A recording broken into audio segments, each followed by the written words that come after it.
and welcome to the LifeWorks podcast, where we share lessons learned from the trenches of life and business to help you achieve more, live more, and be more. I am your host, Mark Botros. Hello and welcome to a special video edition of the LifeWorks podcast. Joining me today is Dr. Dan Hill, author of Famous Faces Decoded. Dr. Hill is an authority and world-renowned expert on the role of emotions in consumer and employee behavior, and an expert in facial coding to help measure people's decision-making process. He's the founder and president of Sensory Logic, a research-based consulting firm that specializes in working with companies to enhance their sensory emotional connection with consumers. He's appeared on CNN, The Today Show, MSNBC, and Fox Business News. He's also the author of Emotionomics, Body of Truth, FaceTime, and First Blush, among many others. Dr. Hill, it is great to have you on the podcast today. Thank you. It's great to be here, and I must say you have a very attractive smile. Well, coming from a facial coder, that's quite a compliment. Thank you very much. Sure, by all means. Very kind.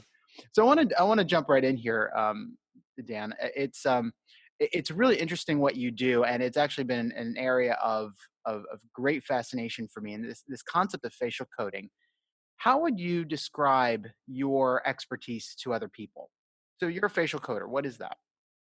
That in our faces, we best reflect and communicate our emotions. Charles Darwin, in his work on evolution, essentially said to himself, why do we have emotions? Why weren't they weaned out of us over the course of evolution? Right. And the truth of the matter is they help us. They help us survive and thrive. And he came to realize that in your face, you best show what's going on for you, whether you know it or not consciously.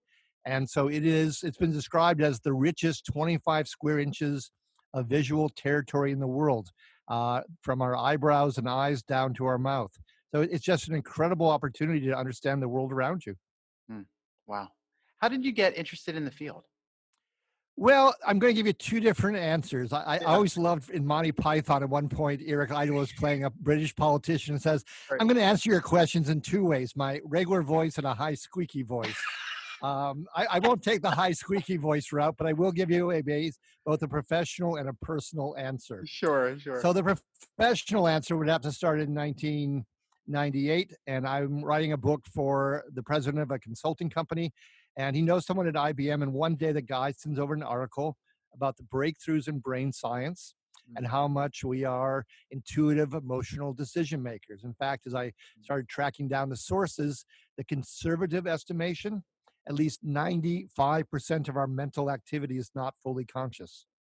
I mean, that just blew me away. My hands were trembling when I finished reading the article. I said, I have no idea whether I can make a living doing this, but I am simply too intellectually curious not to go there. Right. So that's my professional answer. You want the personal one as well? Absolutely. Okay. I think it has to be that my family moved to Italy when I was 6 years old. My father worked for the 3M company, assigned to a film processing plant on the Italian Riviera. Really bad break. But we rose to the challenge, and we left St. Paul in winter and moved to Italy. And it all sounds glorious, but in another sense, I was a stranger in a strange land. It was a reverse immigration. And I suddenly found myself in Italian first grade in a fishing village, did not know the language, waited all day for the math units. There was something I could do. And in the meantime, I basically started studying my classmates. What were the cliques? Who was in power? What was the personality of the teacher? What in the world was going on around me? Wow. And I'd have to say, from a personal point of view, it certainly had to start at that point. Yeah. Wow. And I've been to Italy, and it's a different culture there. It's different than American culture, wouldn't you say? Sure. And then I'm from a subculture of America where emotions aren't exactly front and center. Right. I'm Norwegian American. We have the famous comedian Garrison Keillor, who has the joke about the Norwegian American man who loved his wife so much he almost told her so. Right. So the idea that I would be a global expert on emotions is almost like kind of a cosmic joke. Because it's just not what I should have been. And of course, Italians, on the other hand, are famous for being effusive. Right. Lots of body language, very, flowing. I mean, when Dante was writing the Divine Comedy, his biggest problem was writing the Purgatorio part because everything in Italian sounds beautiful. Right, right, It's just right. not a language with, nasty consonant sounds predominating. Yeah, And yeah, so, in some ways, you couldn't talk about two different cultures. yeah, it's true. It's true. That's great. So I want to get a little bit deeper into just the functional aspects of what you do. Sure. What what is emotional intelligence? Well, really, if you go by the textbook, there's four things. One is you have to Mm, be aware of your emotions, mhm. and then you have to, deploy them in your interactions, actually Right. understand their meaning, and then you start to put them out there, and then in the backside, you monitor. So it's awareness, it's Mhm. management, it's deployment, and it's kind of basically review. How did that go? Yeah. Could I have tried that a different route? Some sort of reflection. Yeah. How would a person know if they are emotionally intelligent? Like what are some of the signs that they have that? Well, I think the first thing is we should make everyone feel better. I don't think you ever get to being fully and always, on top of your game and emotionally Mhm. intelligent. I think you have better days and worse days, good situations and bad Right. situations. I mean, I'm a tennis player, and some days my backhand works and some days it doesn't. Right. Right. That's just how it goes. And even within a match, it can change, of course. That's why you have those ebbs and flows. So I think the fundamental thing is, first of all, emotional literacy. I Mm. have spoken at many conferences, as you might imagine, over the Yep. years. And every now and then I've played a little game, not in a mean sort of way, but I've begun by showing here are the 7 emotions you can capture through facial coding. And Right. can you tell me, audience, I've got one word that describes the essence of what that emotion is, and just do a little mix and match. I won't even play games by having 8 options for 7 answers, just Right. Right. 7 to 7, just put them together. And the usual turnout was about 35% emotional literacy. Wow. 35%. And this was among typically researchers who spend their lives doing analysis. And many of them would be Yeah. focus group moderators, for instance, Right. who are really trying to read the room. It's called qualitative research because Right. you're trying for quality over quantity. Mhm. And yet they were at 35%, one third. I mean, I admit I was stunned the first time I did this. It's why I did it at least 2 more times, because like that can't really be the number. I mean, it must be 50%, it must be 60%. Right. And yet on the other hand, I have to say that before I got into this field, if I got in the same quiz, I might have had the same answer. I'm Mm. not sure I'd really thought through, what is anger? I mean, what causes anger? Let alone how does anger manifest itself on the face? I think I was just swimming blind to that to a very large extent, and we all are, Yeah. despite movies like Anger Management and so forth. Right. Right. So I feel like I need to ask how, in any everyday situation, how do you read someone? And how do you read someone in a way that you don't come off as reading them? Well, Right. the last part can be a little bit trickier. I mean, Right. I remember being in a excuse me, in a business meeting once, and about 4 minutes in, the person just swiveled their chair away from me once they understood fully what my business was about, and said, "Let's conduct the meeting this way instead." Right. So Right. you do have to be a little discreet. You don't Sure. just like stare them straight in the face. You have to, look a little bit off to the side, maybe swivel back. Try to be a little bit natural and a little bit Yeah. discreet about it. In terms of reading people, though, it's actually surprisingly easy in a way. And I'm not saying that to grandstand, but Right. people do have signature expressions. We are habitual creatures. I eat 2 or 3 different kinds of things for breakfast most days. Right. We all do. We just have routines, and we have emotional routines as well. We have just a default that we often go to. Hmm. The writer George Orwell said, "By the age of 50, a man has the face he deserves." And there's a lot of truth to that. It's something We somebody have would say. muscle memory for another Yeah. thing. And so then people just gravitate to something. So you will Right. very often pick something up. In my wife's case, I never tell you what they are, but Mm. she does have a signature expression. I saw it the very first time we met, almost immediately. Wow. And it's true. She will show it, and it's a combination of 2 different facial muscle movements that don't go together all that often. Yeah. And yet she probably shows this expression I'm going to say 2 or 3 times within every 5 minutes, and often, 2 or 3 times within a minute and a half. So it Mm-hmm. is really predominant. And it does, now that I know her, it aligns with a lot of things from her upbringing and so forth. So facial coding really goes back in essence to that old saying, actions speak louder than words. And in your Right. face, there are 44 pairs of muscles, and there are 23 expressions or movements or actions that Mm. reveal 7 emotions.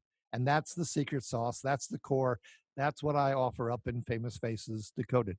Yeah, yeah. And what are those 7 emotions? Sure. There are, I'll play Stump the Chump with you. Sure. How's this? Yeah, yeah. So there are 7 of them. You guess what you think are the 7 core emotions facial coding can get to. I would say probably happiness or Bingo. happiness or joy, Yep. um, anger, Yep. disgust, Yes. contempt. Very good. Most people wouldn't get that one. That's that Um, 4 for 4. You're in the Baseball Hall of Fame already. um, let's see, sadness, Yep. fear, Yep. and probably embarrassment. No, it's surprise. So Surprise, of course. Yeah. so 6 out of 7, but I'm talking to Ted Williams. I mean, Oh, this you're very is kind. this is phenomenal, and really I almost have to give you a pass on surprise, because in many ways you could think of it as a pre-emotion, Mm-hmm. because what follows surprise is basically an emotional conclusion. Was that a welcome surprise, Right. or was not welcome? Did I get a new Mm, car for Christmas? Did I get a new yeah. car accident? Right. Which Right. one was it? Right. The reason it qualifies in part is you definitely have facial muscle movement, because surprise is about paying attention. Your Yeah. eyes go wider, your eyebrows lift. You are literally increasing your field of vision to take something in. Mm-hmm. Something has changed in your environment and you have to adapt. So, in a sense, surprise, more than any emotion, in a way, goes right back to Darwin and, Yeah. evolution and adaptation and survival and so forth. That makes a What lot is of sense. going on in my natural environment so that I can pivot, adjust, Right. and stay alive? That thank you. That's really fascinating actually. And it's fascinating too that it's that our facial expressions are evolutionary. It's not, I guess it stands to reason, right? But it's not something that you would immediately put that together with. You would think that it may be something that sort of came along later, in our evolution, or maybe as we developed more logic or we developed more intelligence, that maybe our face also evolved with it. But it does make sense that it is an evolutionary trait that we have. So Yeah, I mean, I'll just take one other emotion, yeah. disgust. So, a couple of really obvious tells for disgust is the upper Mhm. lip curls, Right, the nose wrinkles, right. and think of both of them. It's a bad smell, it's a bad taste. If you're at a pond and the water is fetid Yeah. and poisonous, and you're going to double over, Yep. with pain very shortly, well, that's a really good chance for the lion to come get you, because you can't move too well. Right, right. So it really has a really basic thing. This is not a good, food for me to eat, because it's going to Yeah, sicken me or kill me. So in some ways, these can be really basic. That's not to take away from the eternal mysteries of human nature, let alone the sure. body. Mhm. But there are some ways in which it just seems like a really obvious through path to, sure, it would show that way. I mean, Yeah. it just makes sense in some ways. Yeah, yeah. No, that's absolutely fascinating. So I'm really curious to know, is there a way to tell if someone is deceiving you? Uh, well, think about it from an evolutionary point of view. What would be the problem if someone could tell it really easily? Well, if they that's a good question. If they could tell really easily, we'd have no privacy of thoughts. Yeah, and no camouflage. I mean, think about it. You're with a Yeah. bunch of pirates, and they can conclude that you just lied to them. I Right, think you're I right. think you're overboard. I think you're in the Caribbean, you know, Right. and the sharks are coming for you shortly. It's just not a good move from an evolutionary point of view to Right. have complete, lack of opaqueness. You want some degree of ability to hide. Right. Right. If it ever was true, and I don't think it was, if it was ever true that there was a muscle movement that gave away lying, uh, they have no descendants. Yeah. they all they all passed away rather summarily. Um, and in this modern Right. age, of course, the plastic surgeon and the Botox would probably take care of it for us Well, if it were and true. actually, yeah, and I actually do want to ask you about that. Like, how do things like, artificial enhancements like Botox, either suppress or change the configuration of someone's face so that so that they can't be as expressive as they were. Tell me a little bit about more. Tell me a little bit more about that. Sure. Well, first of all, when I started my company, we used, because I was pioneering the use of facial coding in business, and Mhm. Dr. Paul Ekman, who's the expert in this field, who I learned it from, was great. But on the other hand, he never meant to take it into business. There was no scoring system. There were no Right. norms. I had to create those things.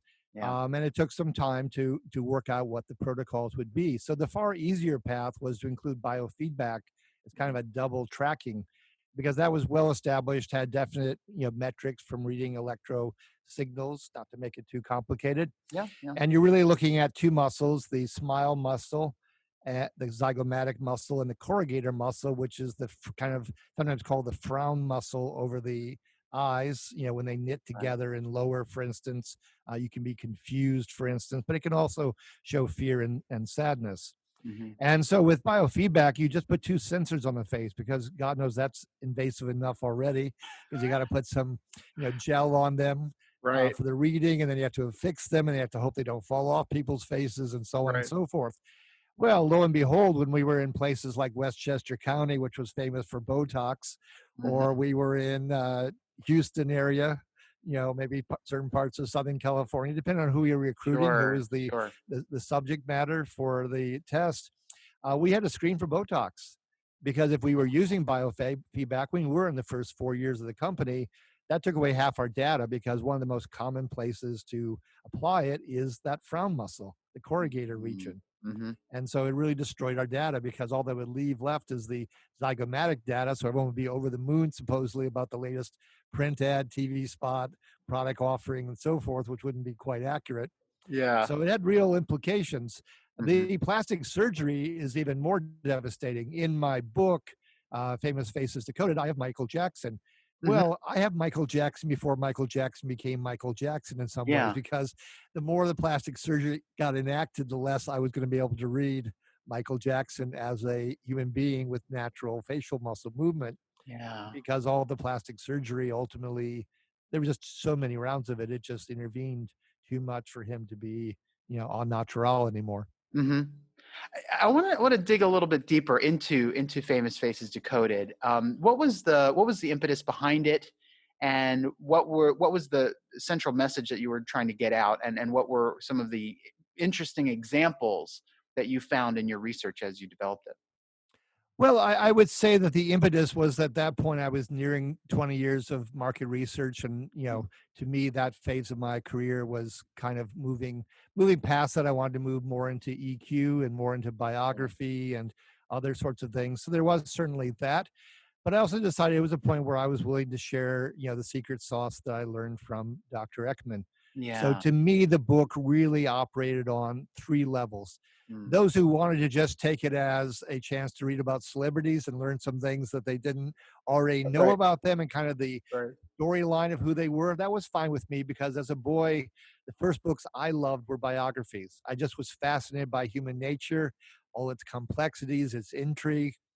So I just think these were stories people thought they knew, but didn't really know in a lot of ways, Right. because Right. there was hidden biographical details or things they weren't familiar with, or just odd twists. Yeah. The psychologist, or actually philosopher Kierkegaard, the Danish philosopher, said, "Out of the twisted timber of humanity, no straight thing was ever made."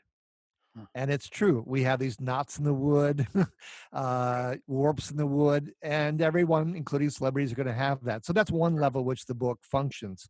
Then if I could go through and use facial coding, I could tell people, and one of the most fun parts of the book is the top 10 lists of, celebrities who index high or low on a given emotion and Right. so forth, and follow that. And that's my way of kind of bringing people in a fun way into, okay, so there is this thing called emotions, and how do they Right. function, and what is characteristic for somebody and not for somebody else.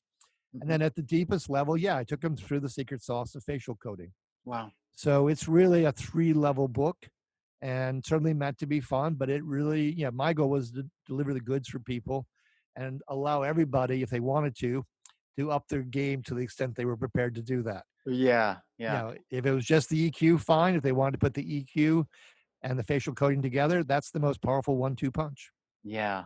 What was the most surprising thing that came about as you developed that book? Well, I'd have to admit that one huge surprise. I mean, I've been a Beatles fan all my life, Yeah. and yet I basically drank the Kool-Aid. I saw George Harrison as the Quiet Beatle, and I said, "Oh yeah, he wrote While My Guitar Gently Weeps and Give Me Love, Give Me Peace on Earth," and I thought him as a real gentle soul. Right. And I Right. started facing facial coding Georgie Porgy, and George had a real problem with anger. Wow. He wasn't the quiet Beatle as much as he was the angry Beatle. Now, Wow. maybe he was angry because he was kept quiet by McCartney and Lennon, who Right. dominated the songwriting credits. But there was a lot of anger in George, and you could Yeah. go all the way back to songs like "Don't Bother Me" off Meet the Beatles, and Yeah. "Taxman" when he's angry about them not making more money and it all going to the coffers of the Queen. Right. Right. There's a lot of anger in George. Wow. And Wow. that really surprised me. And then I came across this quote where Ringo said, "Yeah, you never knew which George would show up in the recording studio that day. Some days he was Mm, quite a cheerful chap, and other days he was going to punch you." wow. And I had to stay alert to what George I had to deal with that day. So I think Wow. I think I nailed it, but it really caught me by surprise. I mean, if you want to talk about someone I thought I knew, Yeah. I Wow. didn't. I didn't Yeah. know him until I saw without seeing until Right. I did the facial coding. Yeah. Yeah. And he was, a hero of sorts to you, right? Somebody that you looked up to. I mean, part of the one of the Yeah. greatest bands ever. And Yeah, no, I mean, "While My Guitar Gently Weeps" is one of the most majestic songs in the Beatles catalog, for yeah. instance. I mean, it just is. So yeah, a complete surprise. Wow. Wow. So I wanna shift the conversation a little bit to what's going on today, or our current events. We're here we are. This is a very common occurrence. Doing Zoom meetings and video meetings, and in this new coronavirus environment. In terms of this current pandemic, how do you think it will change how we communicate with others? Well, that's a big and good question. So let me tackle it in a couple of ways. One, let's Mhm. just start with Zoom or any Yeah, video yeah, conferencing that goes on. With technology, as good as it is and improving, and certainly when I started my company, my God, we would take a camera, drop in a cassette, and right, set it up right, at the end of the room, and now you can do all this stuff on the internet, and thank God because it's so much easier. yeah, That said, Zoom will flatten the image, and there'll be some time delay warps, maybe too subtle for you and I to entirely pick up consciously, hmm, but they are going on. So it first of all introduces a real problem potentially for micro expressions. mm, Because the fact of the matter is there are times maybe it could be as brief as 1/30th of a second, which yeah, is awfully brief, but I would say more often a micro expression might be about 1/6 of a second, mm, a few frames. But that could be how someone is really feeling before, for instance, they try to go poker face or throw the right, camouflaging smile, across their face. yeah, So those little trimmers, as they were, could be what's really going on for someone that they may not consciously know, or maybe they do at some dim level, and they move to hide it.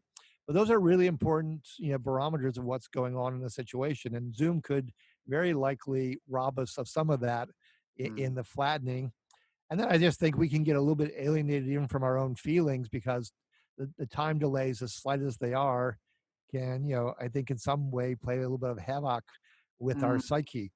I'll never forget, I don't remember which network it was for, whether it was Fox or MSNBC or CNN, but In 2008, I'm on the trail running my business, but also doing these interviews. I'm in Cleveland, Yeah. and they've got the studio there is not very good, and they got this old fashioned TV, and I have to kind of look into it. So I've already got a time delay because you're remote, Right. and then the TV goes out. Oh no. So I mean, I work visually. Suddenly I do Right. not see what the network is showing the viewers as to the expression. I'm not even sure which candidate they're talking about necessarily, Right. and so I just have to wing it. And it reminds me of a famous story about Ronald Reagan, where supposedly, I think he was just starting his career, if I'm not mistaken. He's in Davenport, Iowa. He's covering Yeah. the Chicago Cubs, and the feed dies from the game. Oh And man. radio, but he just ad libs for several innings. He just makes up the whole baseball game. And politicians have been accused of making up more than a few things, but Sure. that's what I had to do in that case. And it kind of ties back to this time delay issue. Yeah. Masks are another factor here. Mm. When you're Masks. wearing a Oh, mask, if sure. you are, you're only going to see the upper portion of the face.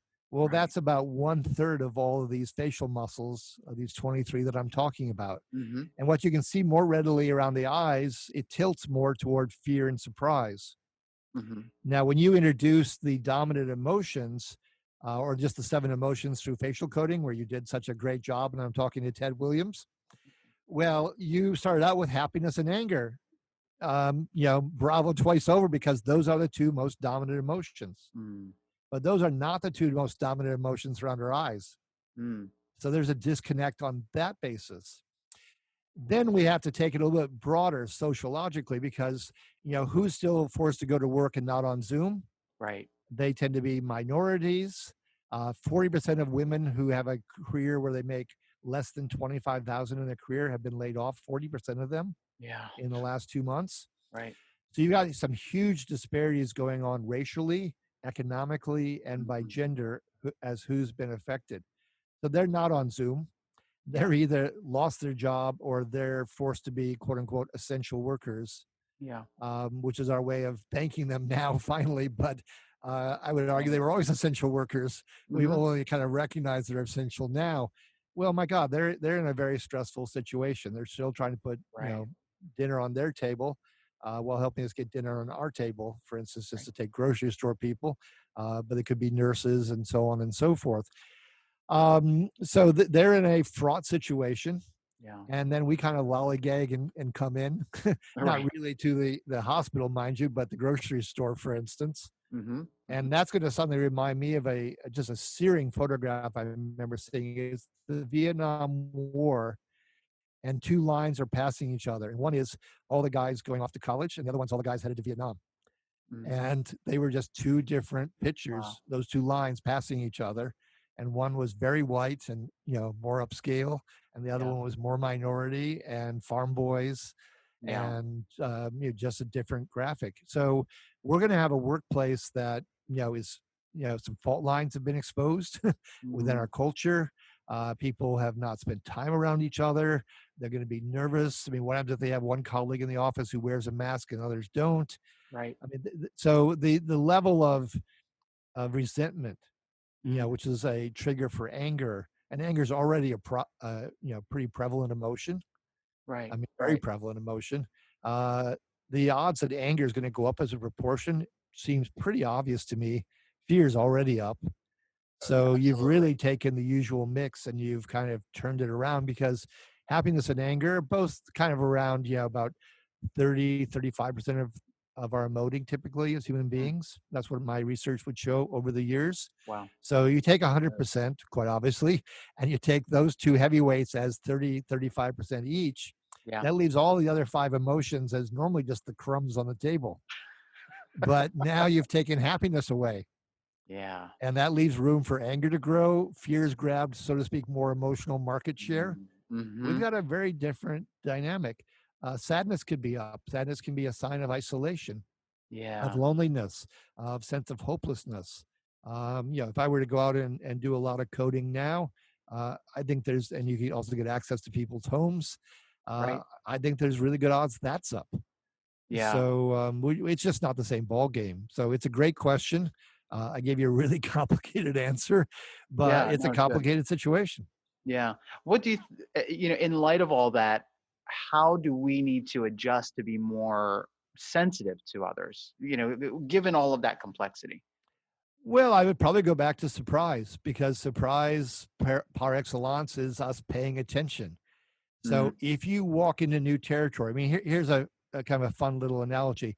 Anytime I'm driving to someplace I've never gone to before, those 5 miles, I keep checking my speedometer. Did I miss the turnoff? right. Am I really there yet? Right. Those 5 miles seem to take forever. If that's a route I already know Hmm. and I'm comfortable and I know where the turnoff is and it's in the daytime or whatever, Yeah. those 5 miles just blow by most times unless there's a lot of stoplights involved. Sure.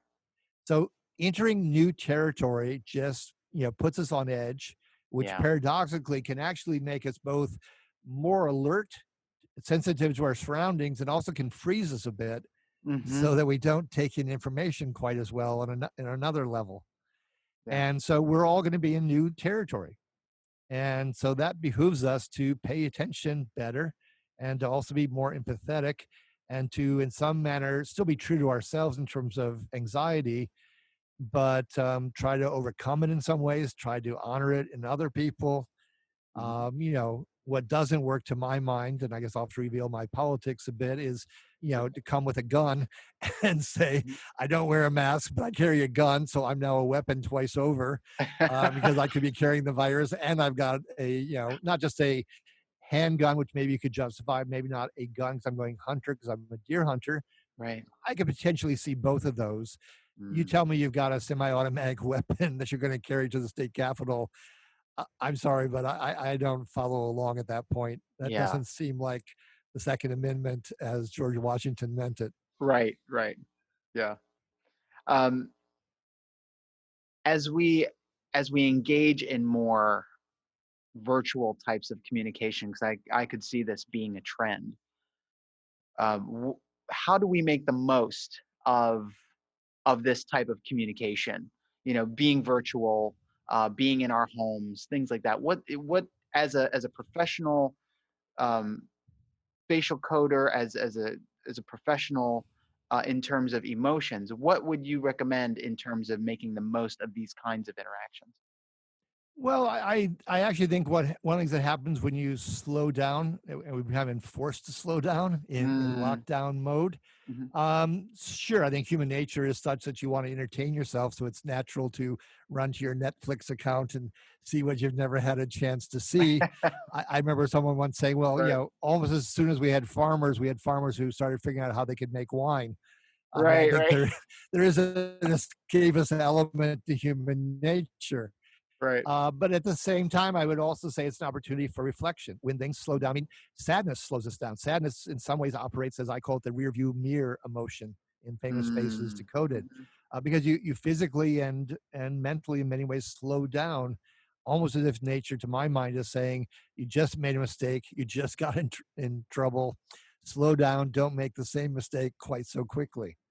I think we could take that slowdown as a chance potentially for some reflection. Yeah. And so I think that is an opportunity because we do have to look out for ourselves. I mean, we are under stress. My wife is listening to a good deal of NPR, and it's causing anxiety. Right. There are some bright spots. I mean, maybe the Oxford lab will come through with a vaccine soon. Yeah. But if you're looking for light at the tunnel, it may be there. It may be a mirage. We don't yet know. Right. And I've done a lot of research in my book Emotionomics in the chapter on leadership. I also spent a good deal of time looking at how people handle transitions and stress periods, which Mhm. often are the all too inevitable company reorg.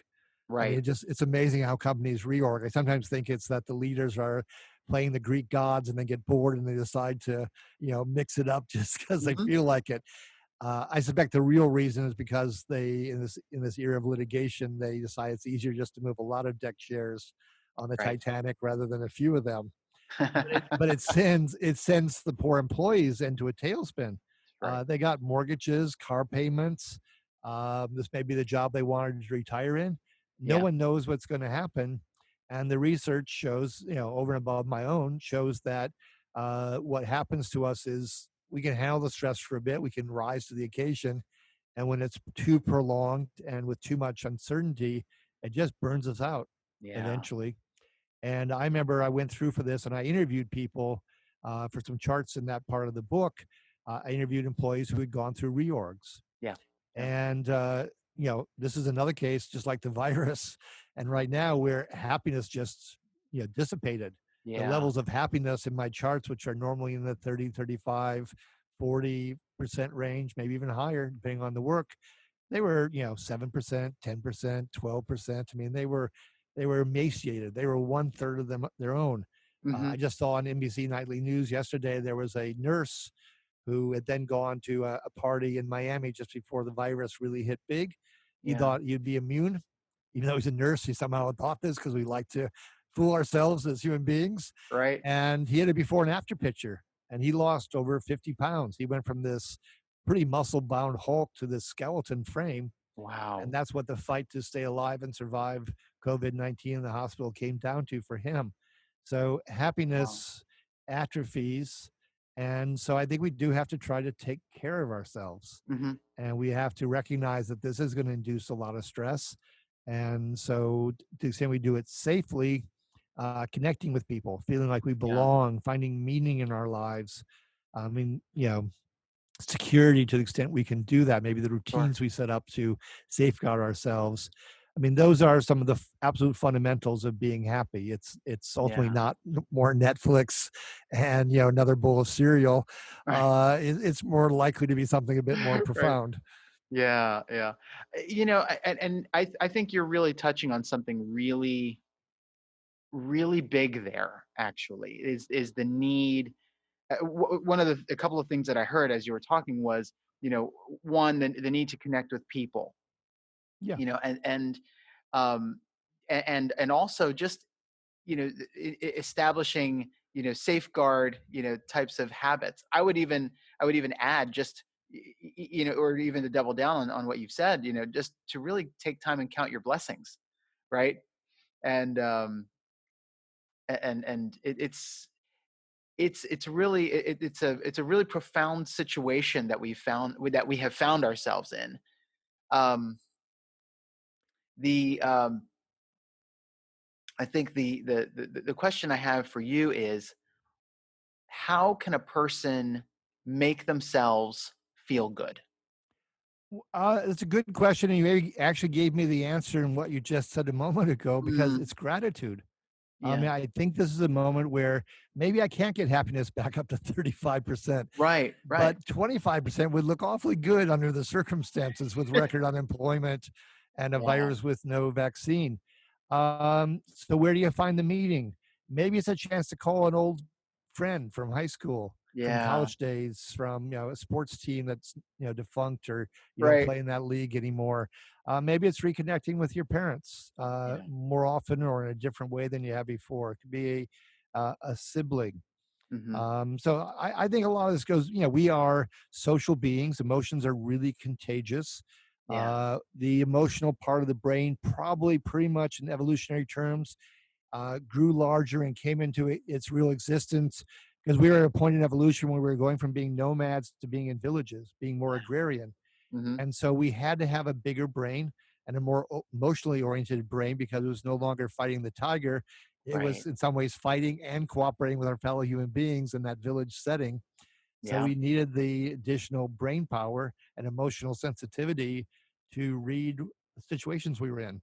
Mm. So being so people centric as we are, and doesn't mean you have to be a party goer because that's not what I'm recommending in this time of lockdown. Right. But it does mean there could be some really seminal connections that are worth nurturing, revisiting, reinvigorating, and so forth. I think that's at least one excellent place to go. Yeah. No, that's great. Thank you for that. Sure. Uh, I want to get into, as I'm sort of, kind of rounding the rounding up the interview here. I want to talk a little bit about legacy, and what your legacy is going to be. You've been doing this a long time. You're an absolute, like I said earlier, a world renowned expert uh, in in um, in emotions and facial coding. What would you say is your mission in life? Sure. Well, when that person at IBM sent over the article from American Demographics, the one about the breakthroughs in brain science, Hmm. I think the reason why my hands were trembling because by then I had left academia and entered the business world, and I was a little, I guess I'm gonna have to say, freaked out by it because I Yeah. remember in the building I was living in, there was a consultant down on the first floor, and she said to me, "Remember, Dan, now that you're in the business world, there are no problems. There are only opportunities and challenges." That's And right. I said, "What kind of Orwellian world have I entered where Yeah, we can't admit that we have negative feelings or problems to deal with?" that's right. So I would say the overriding mission in some sense was to humanize business or do a reality check and say, let's admit that it's not B to B or B to C. It's people to people, P to P. Yeah, And you have colleagues, you have customers, you have right. business allies. They're all people, Yeah. and that we were going to do better in business, quite probably, but certainly as human beings, if Hmm. we could get back to that ground truth. One way I guess I think of that is, very famously, of course, Descartes, the French philosopher, said, "I think, therefore I am." Hmm. But that was the height of the Enlightenment era. What Right. the breakthroughs in brain science are telling us in a much more contemporary setting is it's more like, "I feel, therefore I am." Wow. And maybe I work in a little bit of thinking, but it's a lot more I feel therefore I am. And Damasio, Antonio Damasio, a famous neurobiologist, made that same statement. In fact, wrote a book called Descartes' Error, which was pretty Mm. seminal to Wow. my getting into this work.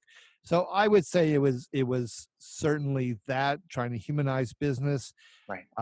But beyond that, there's a wonderful quote. Someone said there are two currencies in life, and they're dollars and emotions, and maybe they work together, but even setting aside the dollars and the business aspect of this, Right. it's really quite shocking how little we know about emotions.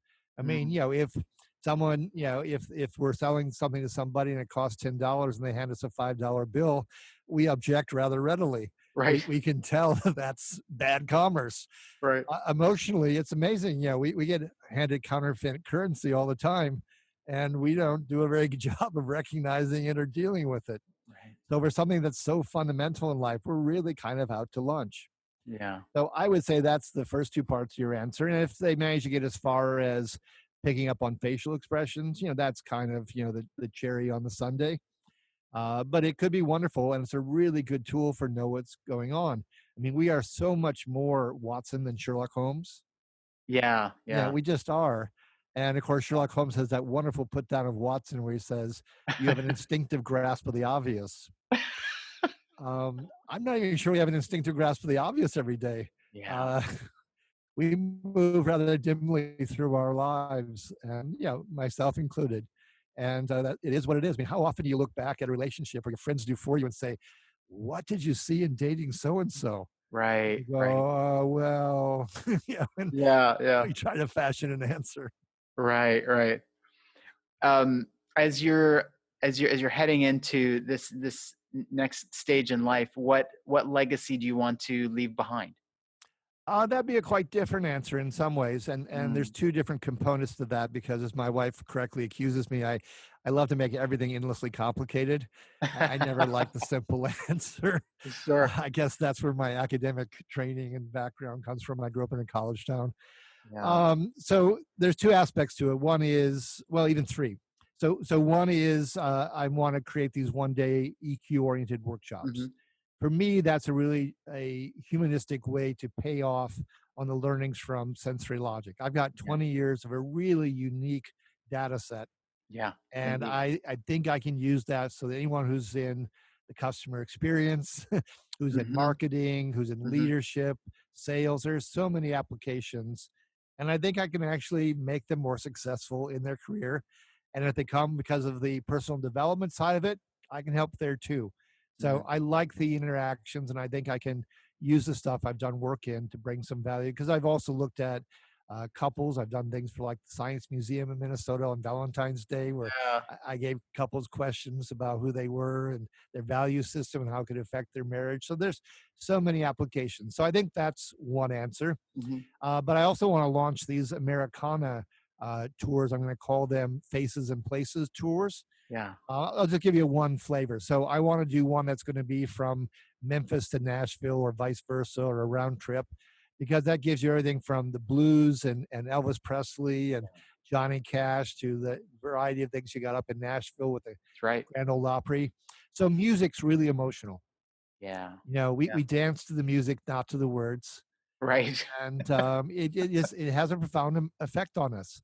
So to me, that brings in biography, it brings in a sense of place, it Mm, brings in history, it brings in culture. So it brings all sorts of threads that I've been interested in my life. I'm not smart enough to be a Renaissance man, but I'm kind of a Renaissance child. And mm, so it gives me a chance to put those pieces together. And I told you I started my reading life with an interest in biographies. yeah. The other thing is that I'm just about to launch on a channel that's actually devoted to books called the New Books Network. I'm Mm, about to become a podcast host myself, and it's going to be called Dan Hill's EQ Spotlight. nice. And although I'm nominally in the psychology channel, I am actually given free license to roam, which is good for me. And it's a special series on the platform. And I'm interviewing authors of all different stripes, just because I'm curious about how we can learn about their subject matter, them, and Sure. how you can bend their subject matter in a EQ sort of direction. Right. That's Right. true whether it's discussing Donald Trump, the Beatles, customer Mhm. service experience, marriages. Put it through the emotional lens and see if we Right. can lift our game.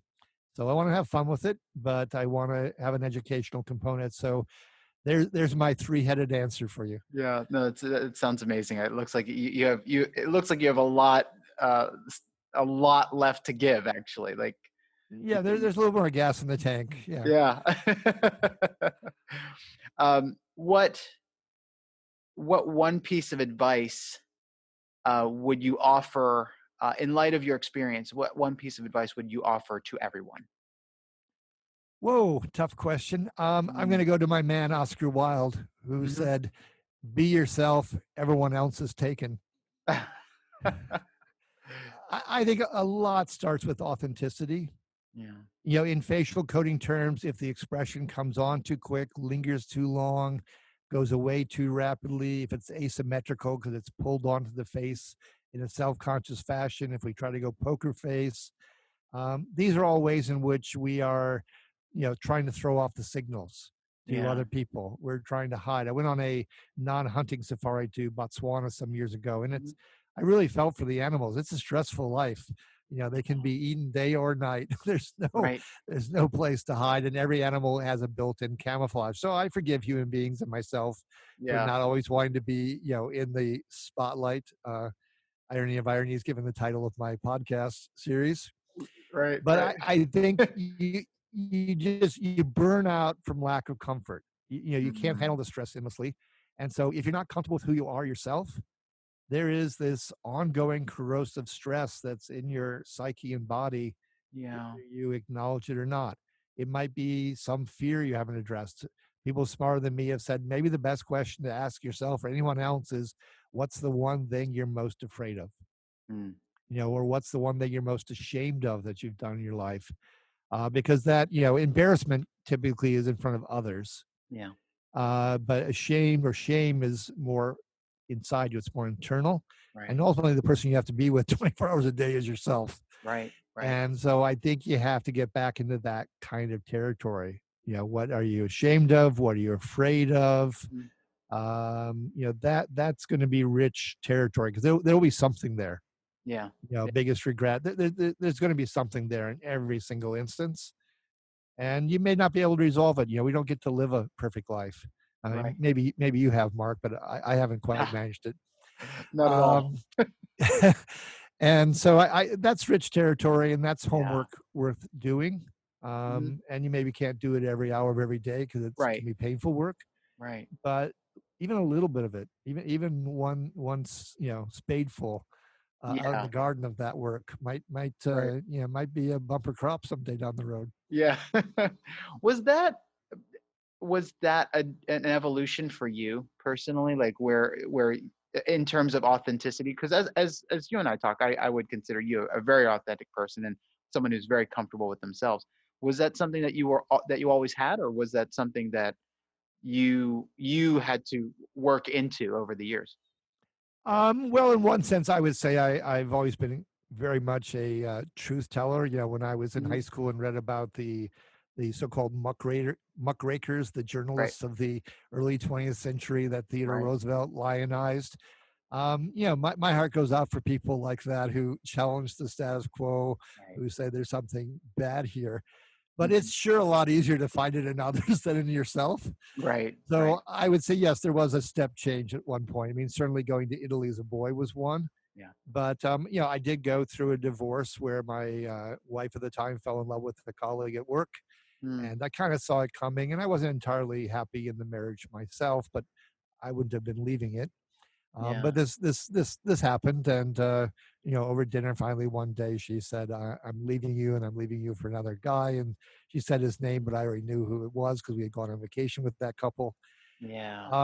So that it was my high school sweetheart, so that threw me for a spin. Even if there was some way in which I felt the relationship was in trouble or had Mm. its limitations or tired of it, you know, that was tough, and that's really what almost primed the pump. So when this article came along from the IBM guy, because Wow. I was reading some other stuff in the psychology field, trying to understand how I felt, and I wouldn't say that I had answers necessarily, but I was Mhm. exploring.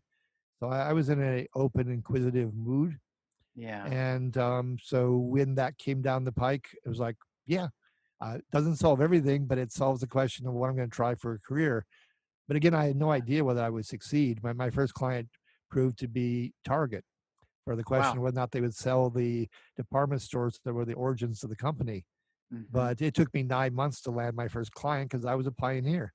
Yeah. Yeah. And I didn't know whether I was going to succeed. I had very little money. By the time I first made some money, I thought maybe I'll just be moving into my parents' basement and figuring out the next thing I'm going to do because I was pretty much bereft and Yeah. just managed to get that lifeline just in time. Yeah. Yeah. Um, so as we finish up our time here, where can people find you online? Sure, that's kind of you to offer. There is, of course, the obligatory three W's followed by sensorylogic.com. That's the name of my company, as in your five senses. Mhm. So that has a wealth of information, including how you can buy my books and speeches and blah blah blah. Mhm. I do have a blog that I do as well as everything else called Faces of the Week, where I Yeah. try to tie it into the headlines and look for a visual and a little bit of a facial coding EQ opportunity for people. And that can be found at emotionswizard.com, Mm. emotions plural wizard.com. Or you can just look for Faces of the Week if you Google it like everything Yeah. else in life. Right. So yeah, there's all sorts of the other social media, and we're going to have a revision of the website up very shortly, where I'm going to try to make it easier for people to go ahead and click on Twitter and Facebook and LinkedIn Right. and all those sweet things. But they're all there, and they Yeah. can all be enacted. No, that's awesome.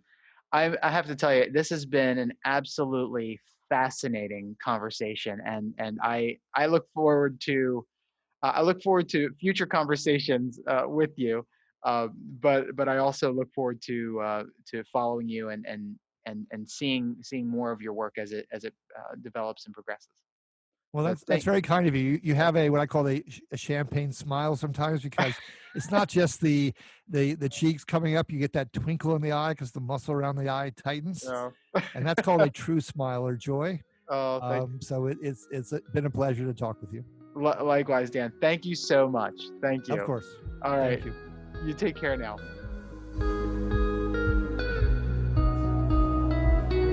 If you enjoyed this podcast, please subscribe or sign up for my free updates at my website at markabotros.com, and you'll never miss a post or an episode. And if you think that someone will benefit from this, please share with them.